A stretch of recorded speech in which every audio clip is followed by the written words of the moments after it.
narito na naman tayo para sa isang napaka-sweet, nakakapanabik at sobrang trending na love story nila Kalingap Jomar at Carla. Ay aking makilala.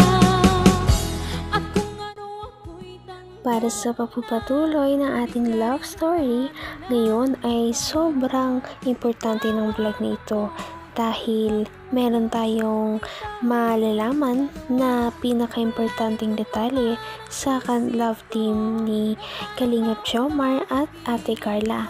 Dahil ngayon ay kanilang mansari na naman at nagkita na naman sila ngayong araw.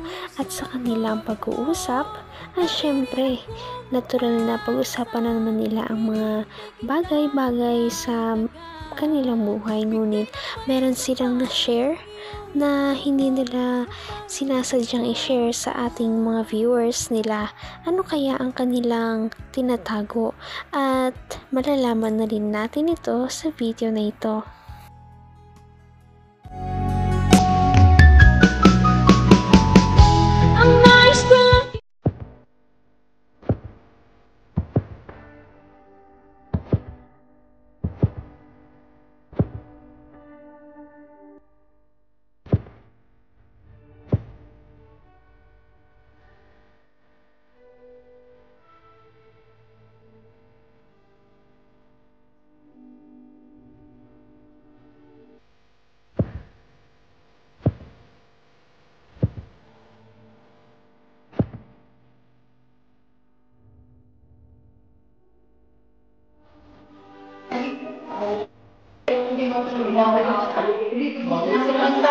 Hi, babe! Happy anniversary sa'yo. Asan Kalingap Angel? Huwag mo naman ang ano ko, regalo. Oops! Yun. And happy anniversary soon sa ating dalawa. Thank you. Thank you, Papa Jones. Papa Jones! Ba't Papa Jones? Yun. Namiss kita. Namiss kita dito sa vlog. Kasi lagi naman tayo nagkikita eh. Siyempre, namiss ko din po kayo dito sa vlog. Ay, grabe. Ang formal-formal naman natin. Hindi naman tayo ganito pag tayo lang eh. Ito pong maingay. Hindi makarinig. So, Ikaw po, ha? kamusta ka na? Kamusta na yung pabahay mo? Pabahay? Kung ano ako'y tanggap na, hindi ka rin nag-aalilangan pa. Ayun naman pala, kapag hindi daw nagpa-vlog ang Kalingap team ay nagkikita pala ang dalawang ito. Kaya naman natuwa ang mga viewers dahil hindi na lamang talaga ito pang vlog kundi parang pangtotohanan na talaga ang kanilang love team.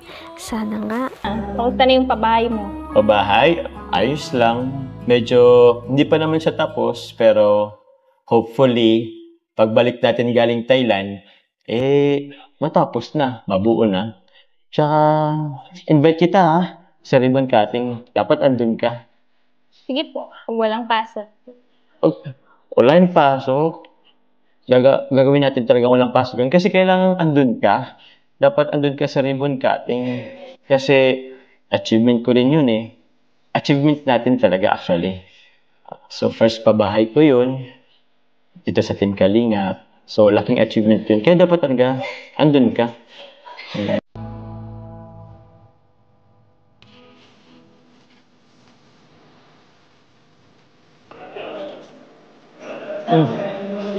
Siya nga pala. By the way, happy ka naman? Ngayon?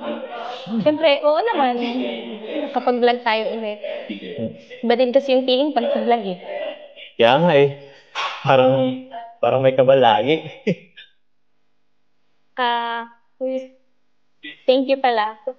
Thank you sa mga pagtsatsaga mo, saka sa mga efforts mo. Grabe. Isang taon na pala tayo ngayon.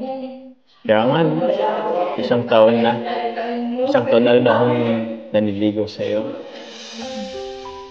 Naman ang bawat panaginip ko, ikaw lang ang tinig. Nakakatuwa naman ang mga naaabot ni Kalingap Jomar sa kanyang career at syempre hindi ito mangyayari kung wala ang kanyang ka-love team na si Ate Carla.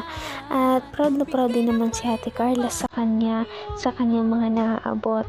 Kaya sana'y mapatuloy ang kanilang love team. Walang amin kahit anong mangyari. Bakit?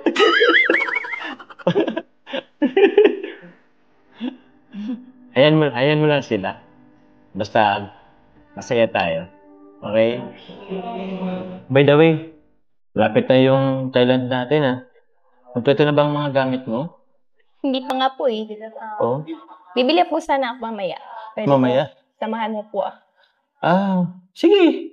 Anong bibili mo mamaya? Bili po ako ng maleta po. Maleta. Di ba may ginamit ka na dati? Maliit lang po yun. Maliit lang yun? Kailan po yung mas malaki? Sa bagay. Pangit naman kung magbibit-bit ka nun, ang laki-laki. Magtatensi ka. Sabay, andyan naman si Coffee malaki naman space na ni Coffee. Sige, samahan kita.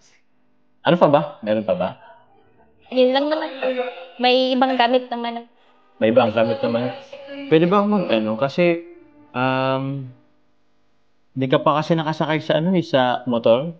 Kay Choco? Bala ko sanang bilhan ka rin ng helmet. May helmet ka ba? Wala. Samahan mo na rin ako. Sabay na tayong bibili. Okay? Bilhan kita ng maleta. Sasamahan pala. Tapos bilhan kita ng helmet. Okay? Saan pa ba? Mga damit meron. Hanggang wakas ay tayo ng dalawa. Palagi kang naman ang isip. Dito natin makikita na talagang komportable na sila sa isa't isa. Isasama pa ni Ate Carla si Kalingap Jomar sa pagbili ng kanyang maleta at ganun din naman si Kalingap Jomar kay Ate Carla. Nakakatuwa dahil bibilahan niya pa ito ng personal na helmet para naman ay maisakay niya si Ate Carla sa kanyang motor. Damit meron pa? Meron na po. Meron na? Di mo ba ako bibilhan? Wala akong damit Dami-dami mo pong damit. Gusto ko naman galing sa'yo. Okay lang. Hindi, meron pa pala akong mga ibibigay sa'yo. Kaso andun sa sasakyan kay Coffee. Bigay ko na lang sa'yo mamaya. So ayun mga kalingap, and ayun pala may nagpapabigay po pala dito. From Tita Connie Sanchez, thank you so much po sa inyo. Sa Cruise Dining sa Thailand po. Travel namin sa Thailand. So malapit na po yun. Baka magkita-kita po tayo dyan, mga viewers in Thailand. Yan. Baka lang po. At ito po, nagbigay po siya ng 40,000 para sa mga, sa Cruise Dining po. Thank you so much po. And ito naman, for Pure Health. Wow! Meron si Pure Health.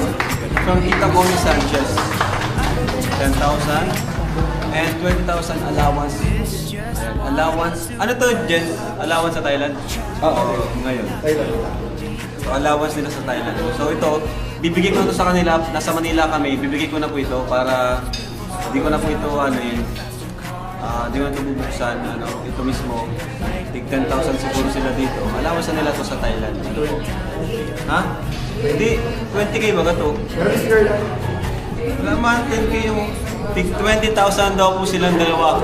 Grabe! Paangat na talaga ng paangat ang kanilang love team. Hindi na talaga tayo makapaghintay kung gaano pa kadami ang mga blessings na darating sa kanila dahil deserve din naman talaga nila ito. Sa ngayon ay abangan natin ang kanilang pagpunta sa Thailand dahil nalalapit na ito. Panigurado na marami na namang mga revelasyon ang marireveal sa kanilang trip. Patindi na ng patindi ang mga pangyayari sa kanilang love story. Kaya naman sobrang dami talaga ang kinikilig sa kanilang love story at palaging nag-aabang. Kaya naman sana ay magkatuluyan din ang dalawang ito, si Ate Carla at Kalingap Jomar. Sana din ay patuloy natin silang subaybayan at suportahan para magpatuloy pa ang kanilang love team. Paniguradong hindi lamang ito ang ating aabangan dahil marami pang mga susunod na kilig moments na mangyayari sa kanilang dalawa. Yun lamang at maraming salamat sa panonood. Bye!